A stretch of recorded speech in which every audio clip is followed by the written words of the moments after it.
आज ही Doubtnut app download करें। Doubtnut पर होगा अब आपके सभी मैथ्स, केमिस्ट्री, फिजिक्स और बायोलॉजी डाउट्स का सफाया। बस अपने क्वेश्चन की फोटो खींचो, उसे क्रॉप करो और तुरंत वीडियो सोल्यूशन पाओ। Download now. Hello students, question है which element of group 13 forms the most stable +1 oxidation state. तो हमसे क्वेश्चन में ये पूछा गया है कि ग्रुप 13 के जो एलिमेंट्स हैं उनमें से कौन सा एलिमेंट जो होगा वो +1 ऑक्सीडेशन स्टेट में सबसे ज़्यादा स्टेबल होगा, राइट। तो क्या करते हैं, सबसे पहले तो हम लिखते हैं कि ग्रुप 13 के एलिमेंट्स कौन कौन से हैं। ठीक है, ग्रुप 13। तो ग्रुप 13 के अंदर हमारे पास जो एलिमेंट्स आते हैं वो होते हैं boron, aluminium, gallium, indium and tellurium. ठीक है, तो क्या होता है बेसिकली कि अगर हम डाउन द ग्रुप देखें, जैसे जैसे हम डाउन द ग्रुप मूव करते हैं तो हमें पता चलता है कि जो हमारा इनर्ट पेयर इफेक्ट है वो सबसे ज़्यादा प्रोमिनेंट होता है। डाउन द ग्रुप सबसे ज़्यादा हेवियर एलिमेंट्स के लिए ज़्यादा नोटिस होता है। ठीक है, तो down the group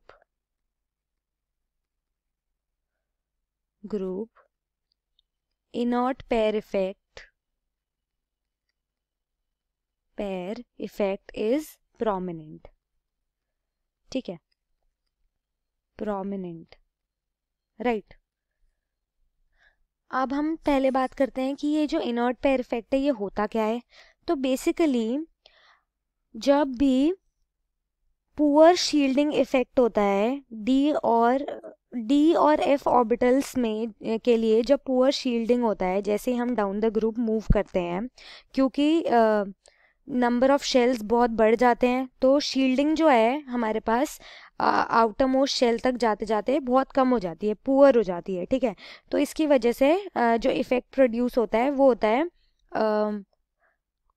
inert pair effect. ठीक है, तो उसके कॉन्सिक्वेंसेस भी होते हैं। पहले तो हम ये लिखते हैं कि इनर्ट पेयर इफेक्ट क्या होता है। ठीक है, which is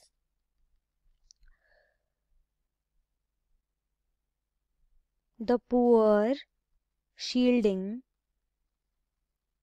effect of D and F orbitals. D and F orbitals में जो हमें पुअर शील्डिंग ऑब्जर्व होती है जैसे ही हम डाउन द ग्रुप मूव करते हैं, क्योंकि नंबर ऑफ शेल्स बढ़ रहे हैं तो डी एंड एफ ऑर्बिटल्स हमें लोअर शेल्स में ही दिखेंगे, लोअर नंबर ऑफ, जैसे जैसे हायर नंबर ऑफ उसमें ही दिखेंगे हमें पीरियोडिक टेबल के एलिमेंट्स में। ठीक है, on moving down the group. ठीक है, इसको हम कहते हैं इनर्ट पेयर इफेक्ट। ठीक है, इसका बेसिक कॉज होता है कि the reluctance of s electrons to participate in bonding. ठीक है, तो इसकी वजह से जो एस इलेक्ट्रॉन पेयर्स होते हैं उनका रिलक्टेंस हो जाता है। ठीक है, reluctance of valence s electrons of heavier elements, ये मोस्टली हेवियर एलिमेंट्स में ही नोटिस किया जाता है। ठीक है, elements to take part in bonding, right. तो अब क्या होगा कि इनर्ट पेयर इफेक्ट की वजह से अगर हम देखें डाउन द ग्रुप तो सबसे ज़्यादा हेवियर एलिमेंट दिख रहा है हमें यहाँ पे टेल्यूरियम। ठीक है, अब ये जो टेल्यूरियम है इसमें हमने क्या ऑब्जर्व किया कि जो +1 ऑक्सीडेशन स्टेट है ये सबसे ज़्यादा प्रोमिनेंट होती है इसमें। ठीक है, +1 ऑक्सीडेशन स्टेट इज प्रोमिनेंट, यानी कि मोस्टली ऑब्जर्व्ड इन टेल्यूरियम। ठीक है, क्योंकि एक तो ये हेवियर एलिमेंट है और +1 ऑक्सीडेशन स्टेट इसलिए भी शो होता है क्योंकि इसमें पुअर शील्डिंग इफेक्ट होती है। ठीक है, और हमें इस एलिमेंट में इनर्ट पेयर इफेक्ट ऑब्जर्व होता है। ठीक है, तो हमें ये पता चलता है कि डाउन द ग्रुप और हेवियर एलिमेंट्स की बात हो ही रही है तो टेल्यूरियम जो है it is most stable, thus tellurium is most stable in +1 oxidation state due to, और इसका मेन कॉज यही है क्या है, inert pair effect. Inert pair effect की वजह से ही ये +1 ऑक्सीडेशन स्टेट में सबसे ज़्यादा स्टेबल होगा।